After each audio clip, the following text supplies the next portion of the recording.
Hey, What you doing, dude? What you doing? Skype took a flying header into a pool with no water in it, man.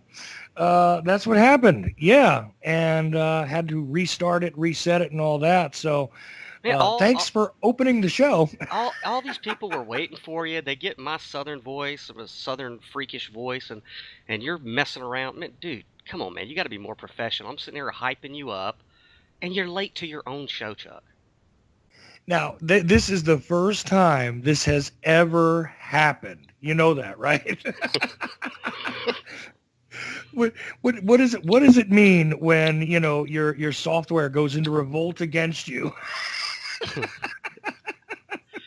Oh man. So good evening, everybody. Sorry I am late to the party. Wow. Strange. I'm telling you, very strange. In fact, the normal procedure about 5 minutes before we go to air, in case anybody doesn't know this, is that we begin connecting everything. And at that very moment, that's when this happened. So it took me all this time to get back around. Look, enough of that. Thanks for opening the show, Daniel. You're welcome. Oh, man. So, yeah, you are listening to the Ochelli Effect, despite the fact that Daniel Lewis Crumpton did open it. Of course, Daniel's an author, and I'm sure he's already mentioned downloadedcontent.com, which is the new site that you are writing a great deal of material out of. But there's going to be a lot more than just the written word over at Downloaded Content. There's other multimedia experiences upcoming, right? Actually, dude, I haven't even mentioned my website. I was just promoting you, bruh. But Well, thanks for throwing me a fish. I like that. listen, I appreciate it. Also, the author of Then Came the Flood, which is available out there. Am I right or wrong? Yeah. Uh, I wrote Then Came the Flood. You guys can get that on Amazon, or you can go to downloadedcontent.com and read the first 3 chapters for free before you buy it.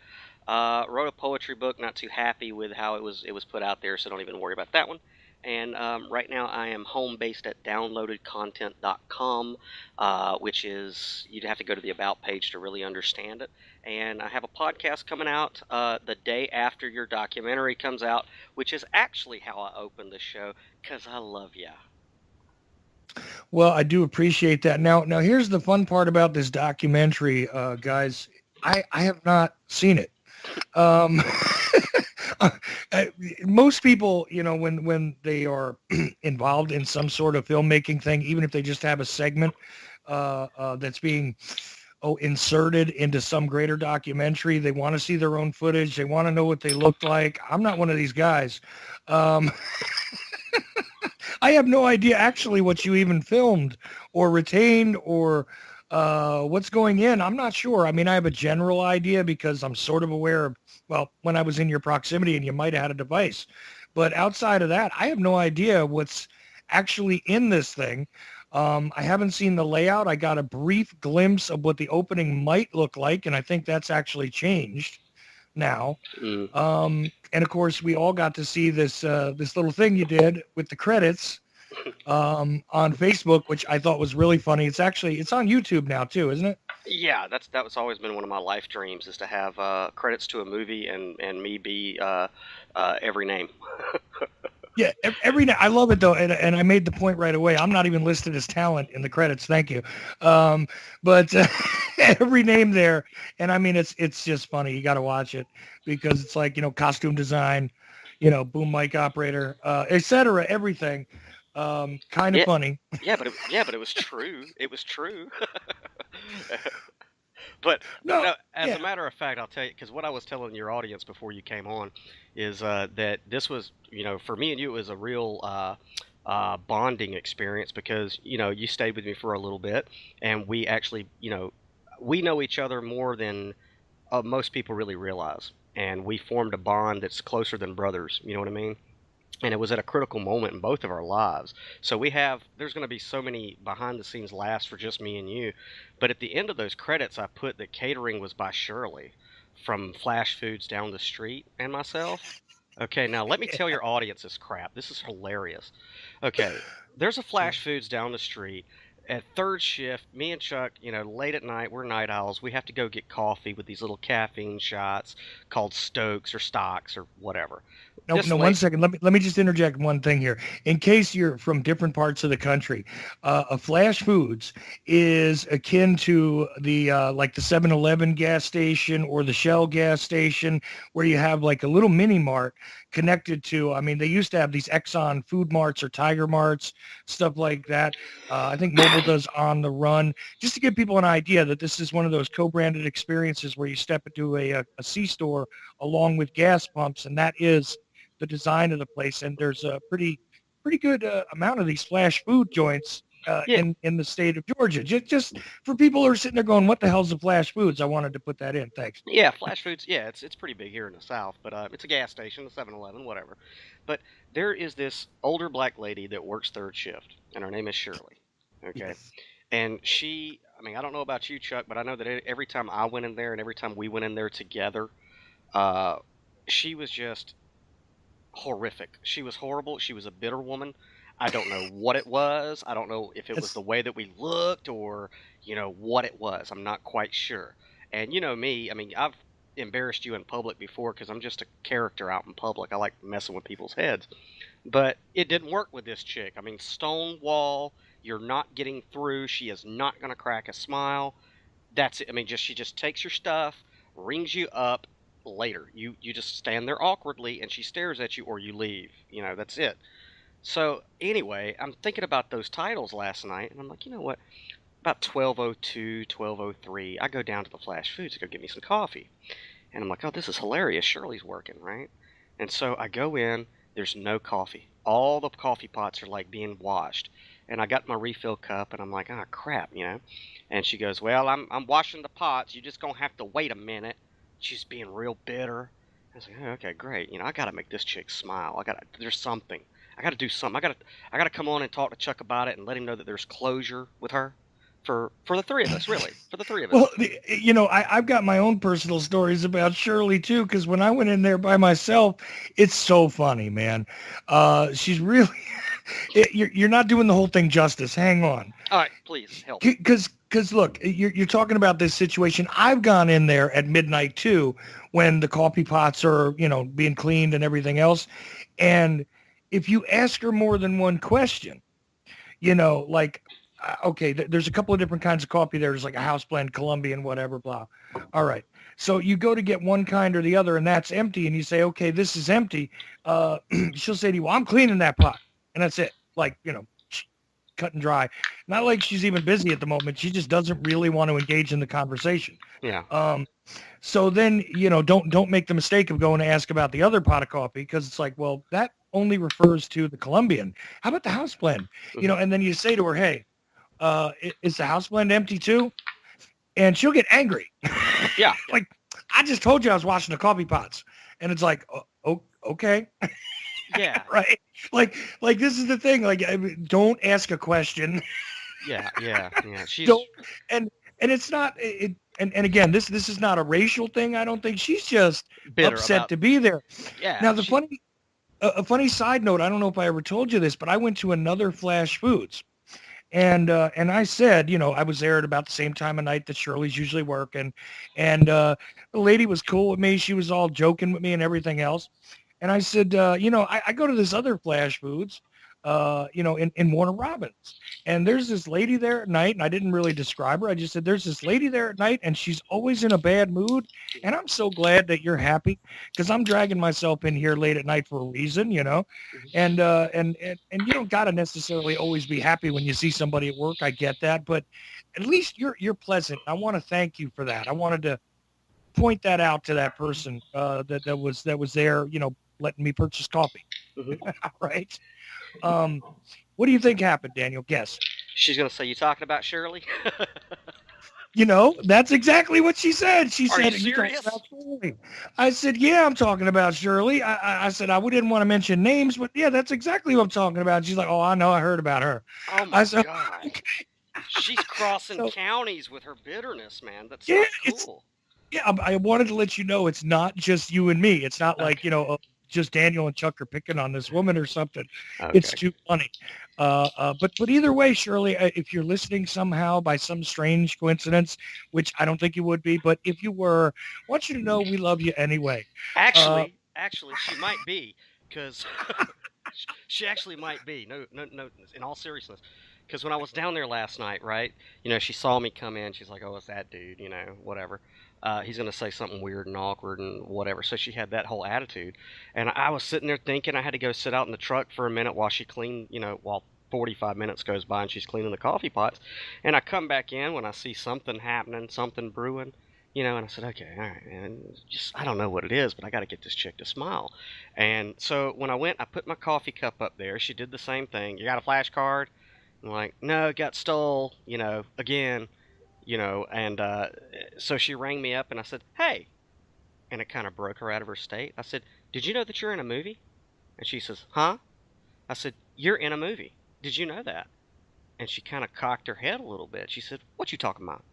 I said, well, I'm now a documentary filmmaker, because I get that hat now, right? I said, and I actually put your name in the credits for catering, okay? And dude, I had to take like 3 steps back because on her face, her solemn, sullen, stiff, concrete cinder block face, shit started to happen in the creaks of her mouth, and dust like fell, and it was insane. She smiled, this huge smile, and her eyes became two suns, like from Star Wars or something. And now I am sugar honey baby doll when I come into Flash Foods, thanks to your documentary. So she, yeah, she might actually be listening. Well, if you are, Shirley, look, we loved you even when you weren't being nice to us. But look, if you're going to be happier now because somebody at least recognized you and acknowledged you, it's great. Let me give a little background though for people that might not understand this. You ever been in a store, and I'm talking to the listener now. You ever been in a store and somebody comes up to you and seems to begin a conversation midway, is absolutely involved in something that's happening, like you're picking something off the shelf, you're having a conversation with somebody next to you that you brought with you to the store. Let's just say it's your partner, whatever, and you're having a discussion. Daniel is exactly the guy who walks up to you and gets in your discussion all of a sudden, bringing up different points. Like you're sitting there talking about, French fries and which bag is better to buy and whatever. And, maybe there's a little tension between you. Daniel will walk up to you and go, well, with the GMOs and those French fries, just mid-sentence, not hello, not how you doing, not hi, my name is Daniel even. Well, maybe that'll come later.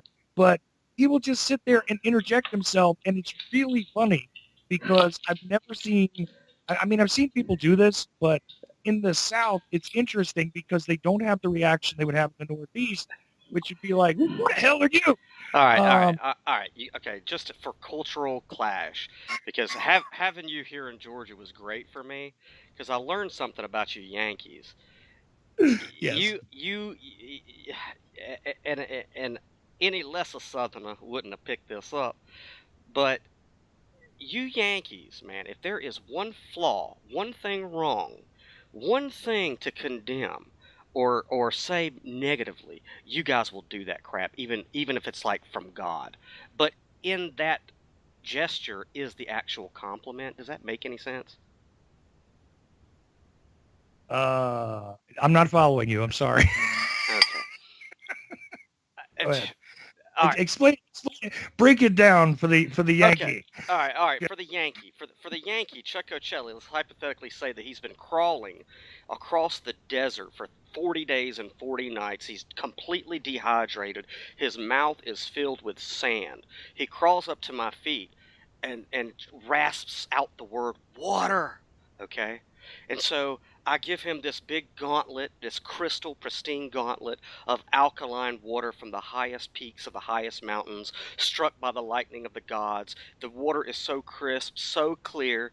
It is just so replenishing. Chuck will drink it and then he'll go, it's all right. And that Yeah. how was your water, Chuck? It's all right. And it's like, you know, other Southerners would be offended at you. And I'm just looking at him like, this fucking, excuse my language, this Yankee, jeez, he was. But anyway, that's one cultural clash that I didn't realize that to a Yankee, insults are compliments. Well, and then we wound up having to explain. Well, that's another cultural problem. It's not just a Yankee thing, mind you. It's an Italian thing. Okay, cool. All right.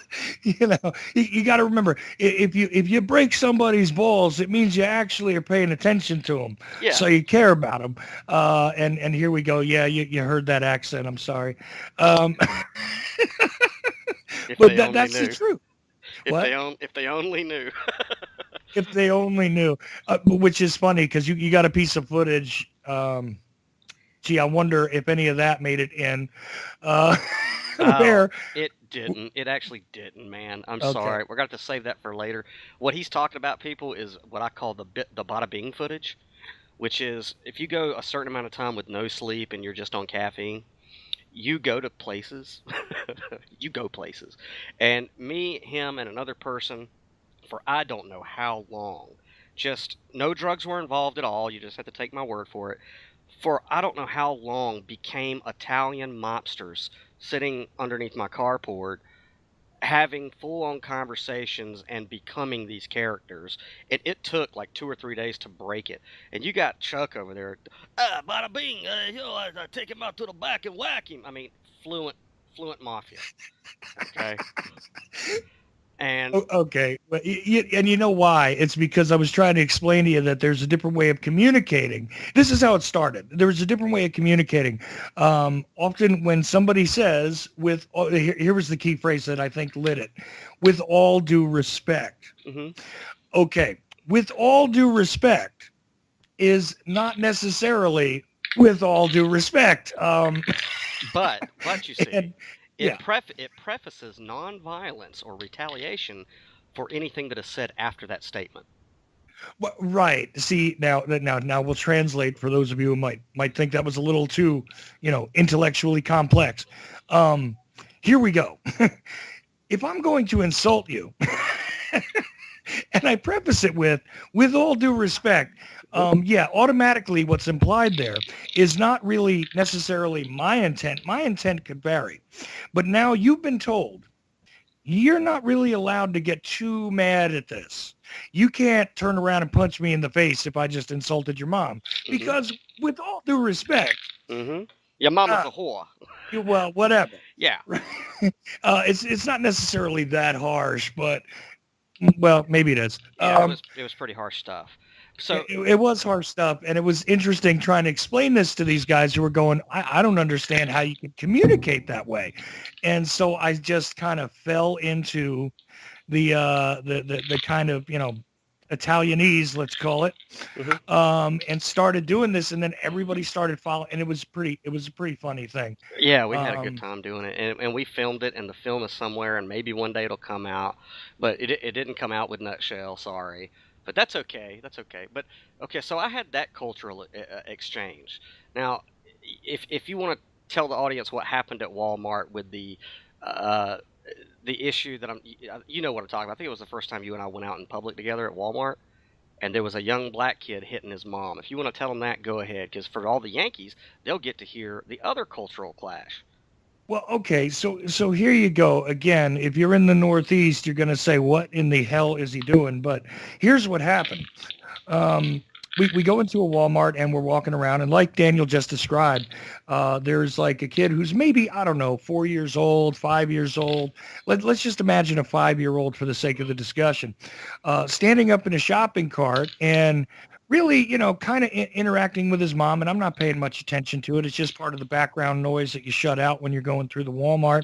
But Daniel obviously decided to train his sights on the situation. And he goes right over to the kid who is at this point, yes, indeed, striking his mom, trying to get her attention. She's just kind of putting up with him. It looks like, anyway. That's, what I'm taking from my observation. But Daniel walks right up, and again, see, no introduction, no anything, just sits there, locks eyes with the kid, and explains, that's how you go to jail, right there. Is beating up on, beating up on your mama and beating up on women. That's a problem. You understand that? Because you're going to wind up in jail. The 5-year-old, stunned, stops everything he's doing, all the noise he was making and whatever else, and steps back. I told that kid, I said, "You're gonna end up on paper, boy. You don't want to be on paper." Oh, that was the phrase. You're gonna end up on paper. Um, which I'm imagining means you got charges, and yeah, okay. I'm telling this 4-year-old kid, I said, they're gonna put you on probie, and then right before you get off probie, they're gonna piss test your ass, and then you're going right back to probie. You're gonna stay in the same system for the rest of your life. You keep hitting women like that. Go ahead. Okay, now I missed that part of it because I was so stunned that you even walked up and did this. Now, okay, anybody again in the Northeast is sitting there going, okay, so Daniel next gets struck with a stick, gets told to mind his own business, gets hit by this woman, gets told off. There's a scene that ensues, right? Wrong. Um, it was I was astounded more not Daniel doing stuff and kind of being funny. I mean, we sat there one day talking to a representative from Cox Cable, okay, where Daniel is continuously focusing on the word Cox during the conversation. And so you get your Cox in there, right? I mean, he's saying to the guy, and the guy with a straight face is totally unaware of what it is that and Daniel will do that. Okay, so outrageous behavior and kind of being a clown is sort of part Well, of what Daniel does. yeah, Now, people but psychology is my playground. well, yeah, and it's but this is the fun part. Like I said, everybody in the Northeast would be saying, "So did he get slapped, shot, told off, arrested? What happened?" Well, tell everybody what happened, Daniel. From my recollection, the boy kind of looked at me, and then the parents started, or the mom started laughing. The chicks that were there started laughing, like, "Yeah, that's what he said. You better listen to him." You know, to Exactly. yeah, you don't want to be on paper. You don't want to be wearing orange, boy. And they kind of confirmed what I was saying. Now, in defense of myself, and yes, I'm very much aware that racism exists in the South. I'm not one of those people who deny it. There are places where it exists. I got to experience that firsthand, working for several years in deep South places with very close black friends of mine, or African American, or whatever. People of darker skin than me. So I do know that racism exists, but. Uh, Thankfully, like in this situation here, it never occurred to me that, oh, it's a little black boy, you know, that that because I don't see race there in my experience. There's no such thing as races. There are different culture groups, but there's no such thing as races. You know what I mean? So I just don't see it. I don't operate that way. And so it never occurred to me, oh, well, I can't say that to them because their skin's a little bit darker, but if a little white boy or Irish kid comes by, I can say it. It just never entered into my consciousness. Oh But no, and in all fairness, my observations do tell me that you don't care what the race of the no, person is I don't that give a you're crap. approaching. It so happens that more often you are approaching people that have darker skin because, quite honestly, that's what the pool presents. In certain public places, there are more people with darker skin than some of the places we went. But And I, honestly, it's not as though you were targeting them specifically for that reason. mm-mm, You would do this to anybody. pretty much. There was Indian guys waiting online to buy stuff. I've seen you interact with. I've seen people that you would definitely qualify as whitest of white bread. Same thing. The woman with the tattoo, the one time, to my recollection, I think she was fairly pale skinned.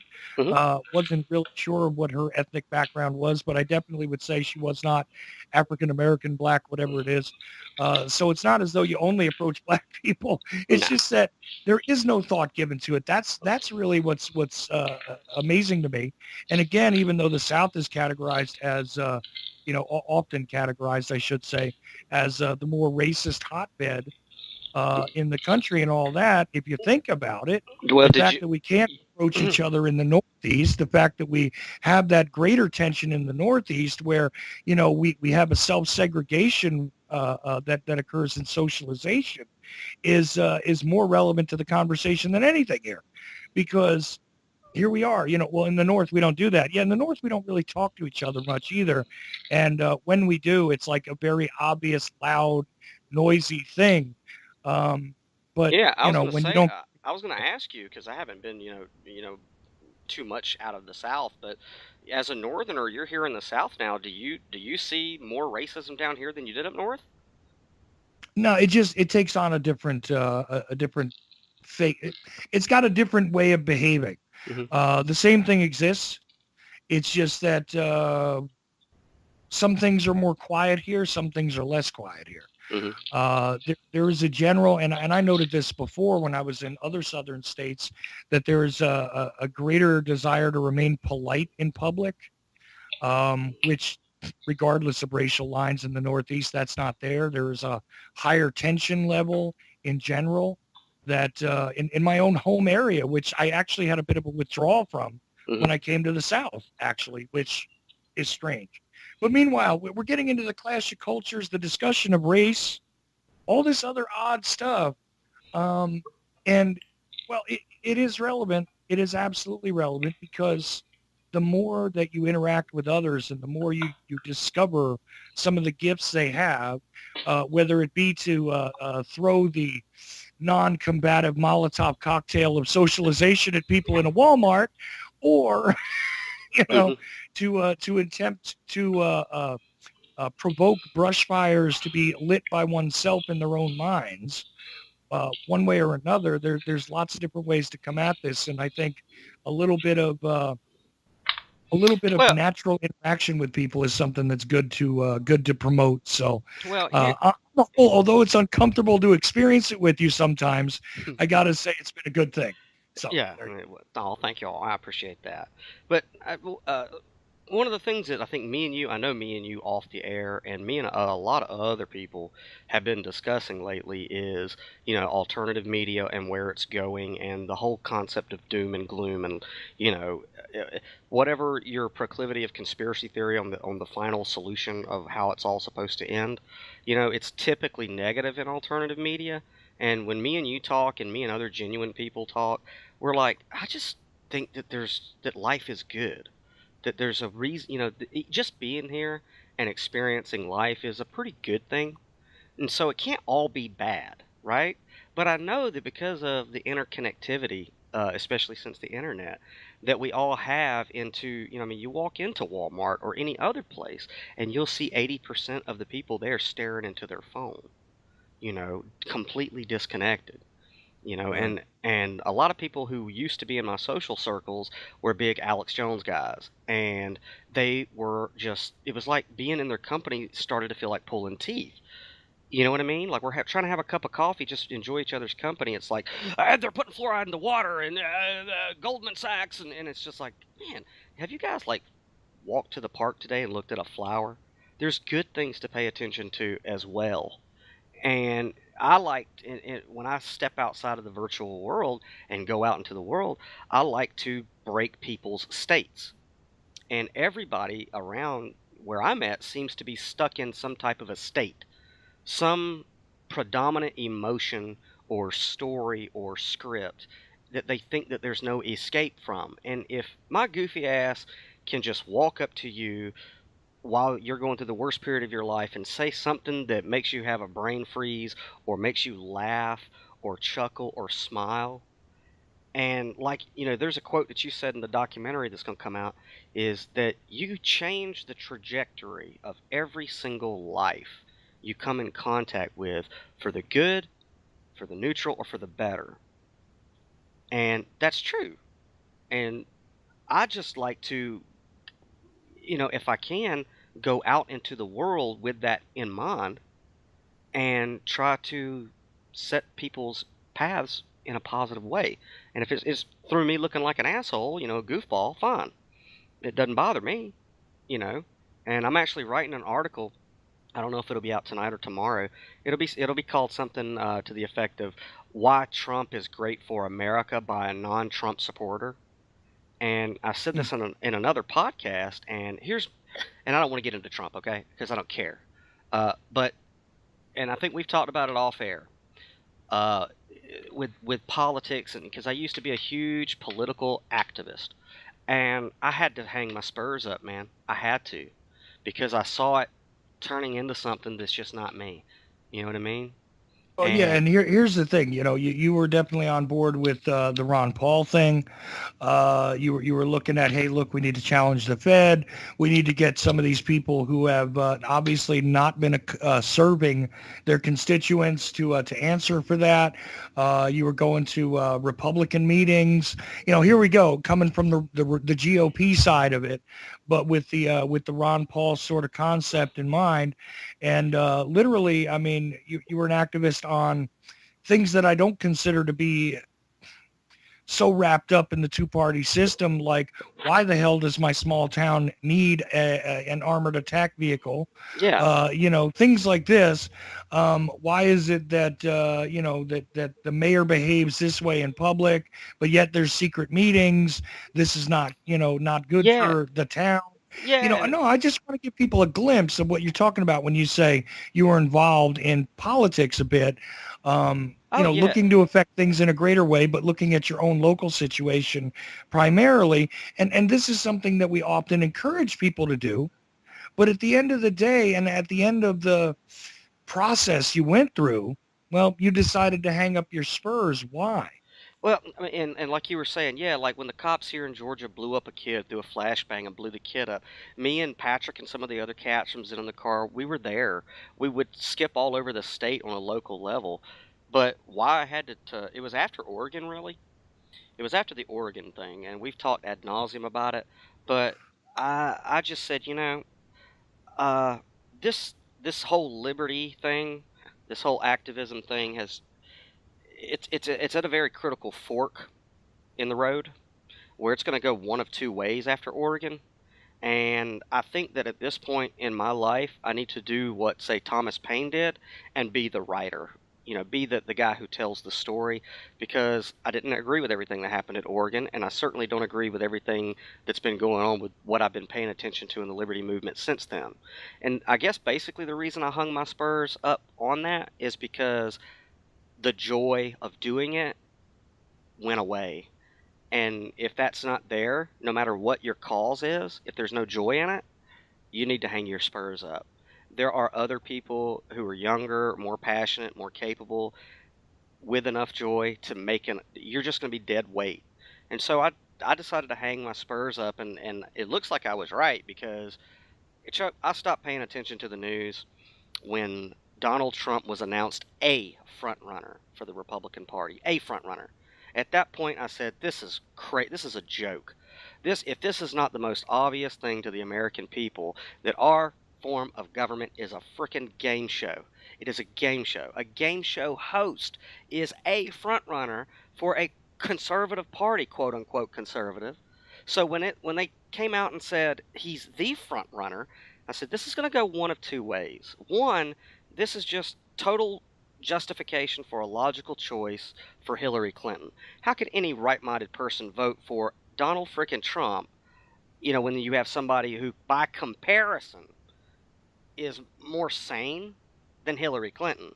It's either going to go that way, or they're just going to go all in, push all their chips to the middle of the table, and go, let's see how many of these people are really just going to stay asleep forever, and we'll make Trump president. And that's what happened. And so, you're dealing.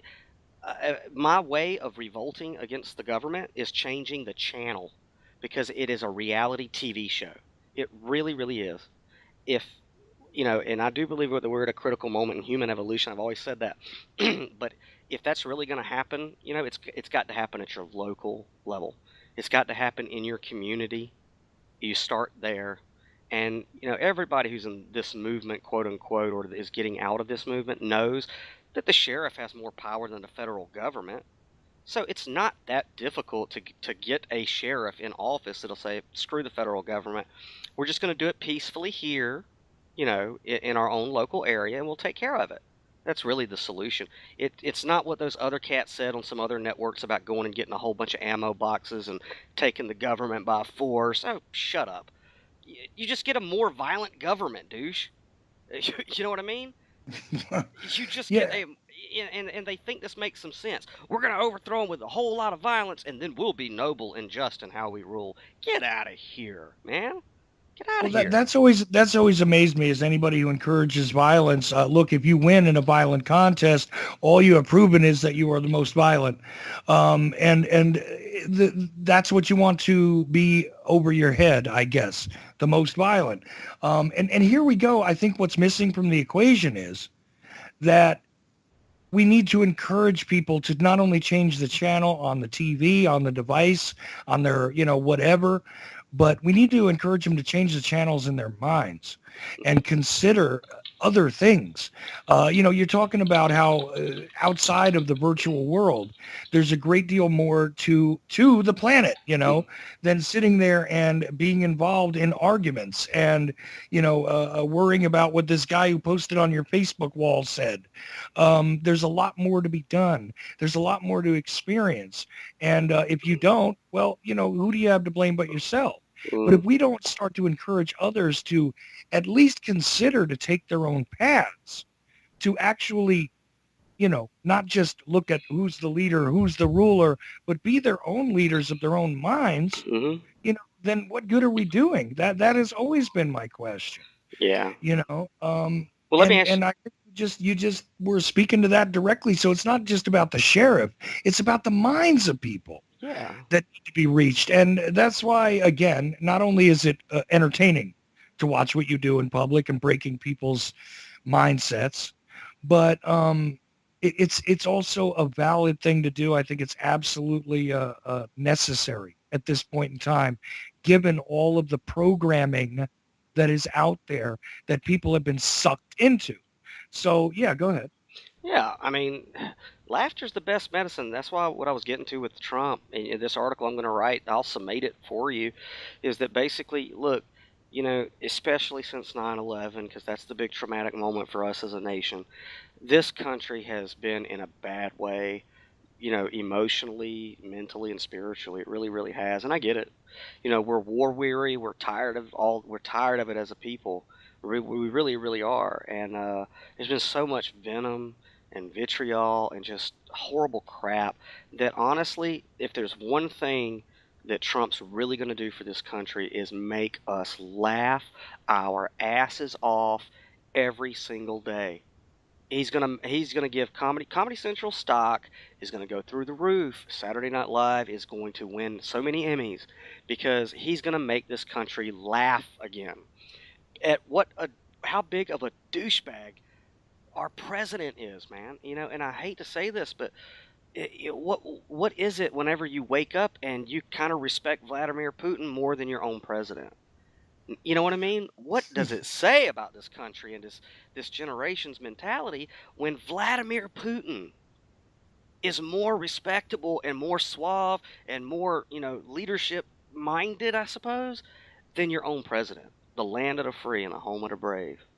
That's sad. Geopolitics aside, whatever. But I look up to the way he handles himself more than Trump. Trump's up at 3 o'clock in the morning tweeting to Jon Stewart. Give me a break. you know, for real. You're tweeting back. You're having a Twitter war with a comedy show host, douche. So he's gonna Yeah. make us. He's gonna make us laugh, and that's great. Great. While we're laughing at the government, maybe we'll also ignore them. Ignore what we find to be humorously stupid. Ignore it. And then when we start to ignore the government and just, look, dude, in the state of Georgia, if you go in there, you buy tobacco or alcohol or whatever, by law, they're supposed to card you. 80% of the time, that don't happen. Now, it's a law, but you got two grown, responsible adults who are awake and aware, and they're like, what? Why do I need to see a picture of the face in front of me that I can clearly tell is over the age of 21 to sell you this shit? You know? And it's just Mm. going to go down like that. So thank you, Trump, man. Make us laugh. We really, really need it. This country needs to laugh at itself. We need to Well, start and laughing at ourselves. you know what's making me laugh though is people looking back now. Some of them starting to think critically about what's before them as the alleged representative, because it's not just our laughter that's been encouraged. The rest of the world gets to laugh at us too. But there are people that are actually sitting there and saying things like, "Do you remember when George W. Bush put this so eloquently?" Insert quote any which way you want. I've heard it several times. I'm waiting for this to become a big thing because I can't reconcile that. This guy couldn't. I mean, wait, don't fool me once.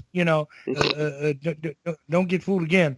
Uh, it wasn't even that good. I mean, the guy couldn't speak. He couldn't read. At least Obama was slick with the teleprompter, which Yeah, I'm no fan of him. But he was, at least he could deliver it. He would say his words yeah. exactly the way he wanted to, and He this is remind the way it happens. he, Yeah, re- go ahead. he reminded me of that Parker Brothers game back in the '80s, Mr. Game Show. I don't, maybe it was Milton Bradley, I don't know, but it was like a talk show host robot. That was Obama to me. He was like a Mr. Talk Show. Yeah, he Oh delivered. yeah, Yeah, but it was great because I didn't watch the inauguration or any of that crap. But I just love seeing my Facebook feed the next day with like images of George W. Bush trying to put on a poncho, right. and and all these memes of liberals screaming, and it's a mashup of like Darth Vader screaming no, Family Guy screaming no. And it's like this is great. This is absolutely great. This country is gonna laugh at itself. This is so funny. It's funny. I, I mean, I, I hope you're right. I hope there's a lot more laughs to come. I know that, Trevor Noah doesn't need writers anymore. Um, because Trump is writing it for him every single day. I'm actually starting to watch that guy because it's funny to watch his reactions to Trump. I don't know if you know, Trevor Noah kind of took over Jon Stewart's job on Comedy Central since you mentioned them. mhm. And it's great to because I heard for a long time people just were getting their news from there. Mhm. And I didn't really, I don't know, I didn't dig Jon Stewart too much, but I figured, well, let's go see what it looks like.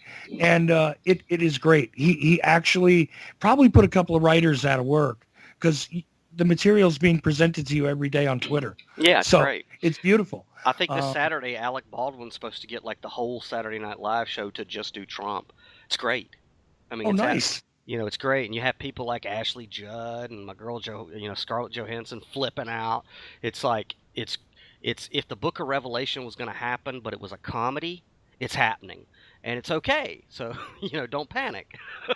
And I see that one meme that's going out on social media where they're quoting the Book of Revelation and saying Trump Pence.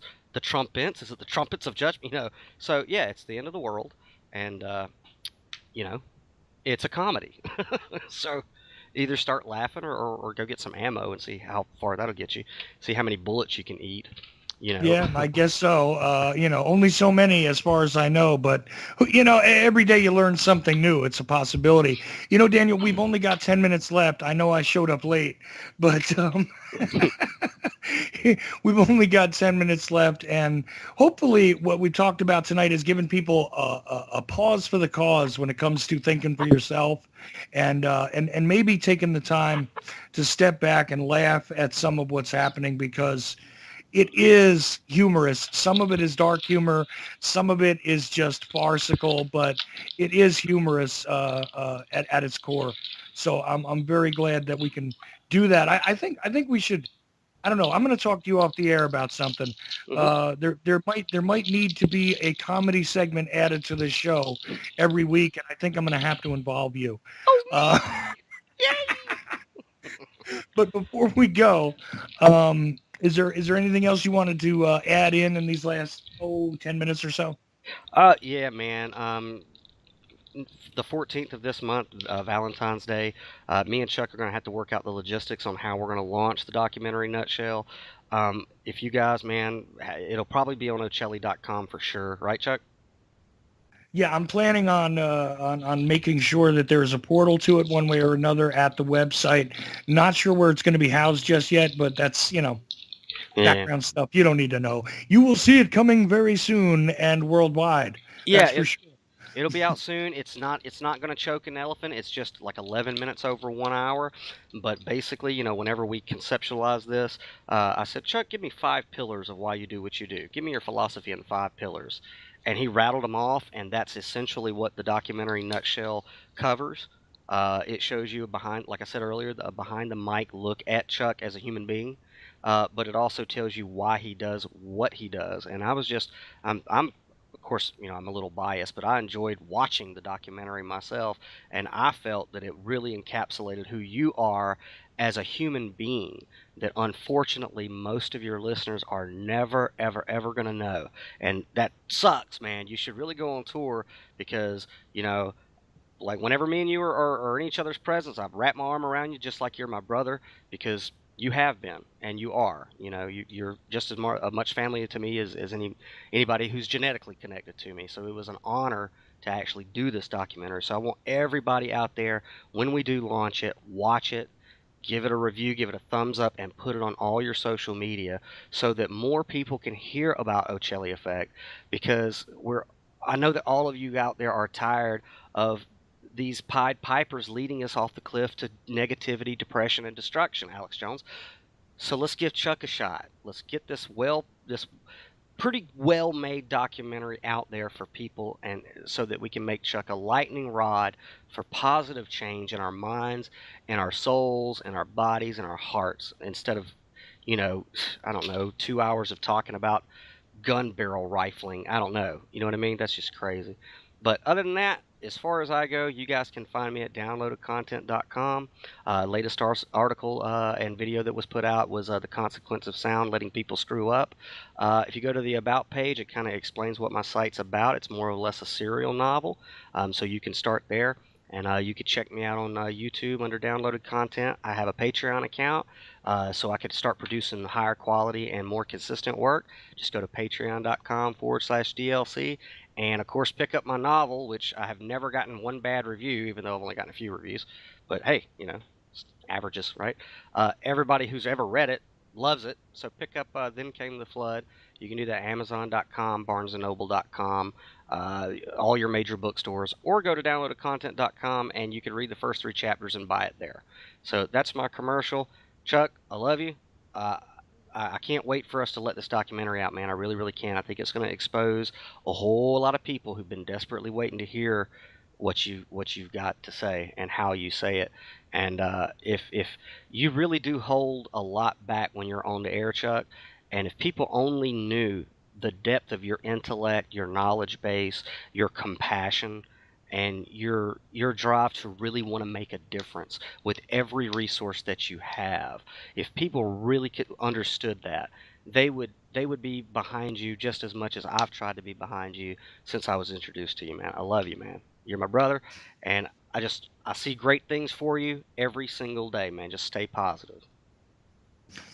Well, what can I say in response to that, man? I'm just I'm doing what I can do, and I'm being myself.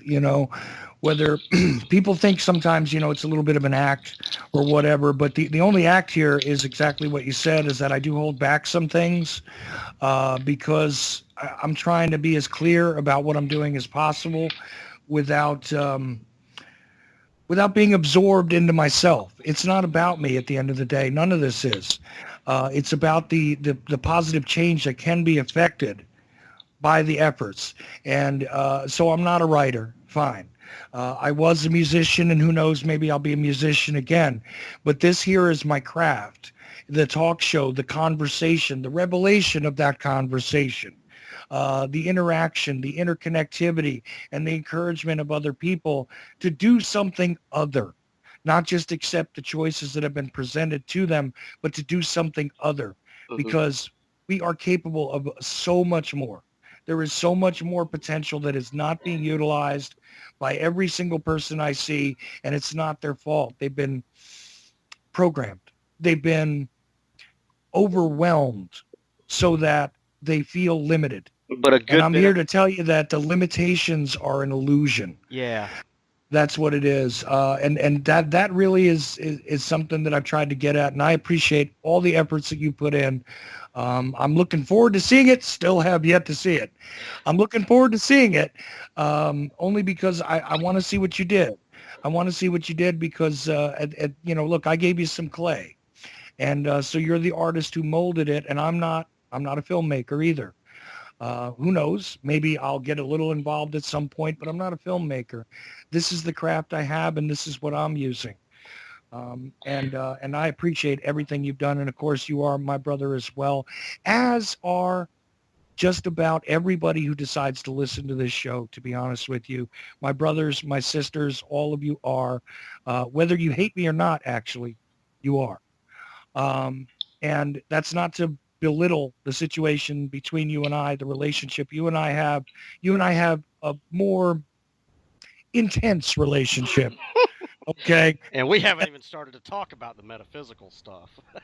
Oh no, but stay tuned. We may have to go there real soon. And Chuck, before time does run out, though, I do want to let people know. Listen, guys, and I know it sounds hawkish or whatever. Go to Ochelli.com. There is a donate button. Okay, this man, I'm going to tell you guys from firsthand experience, and I don't do this a lot, for other people, but I've seen this guy actually do his show. And you all know the whole blind JFK researcher is not just a name. He is physically handicapped. It is physically exhausting for this man to be in front of a screen for longer than 45 minutes at a time. And before his show, during his show, and well into the wee hours after his show is done, this man is struggling through to get his podcast out, to get the articles for these shows out, to do the show, to deliver it to you. He is physically in pain by the end of the night. So buy the man some coffee. That's all.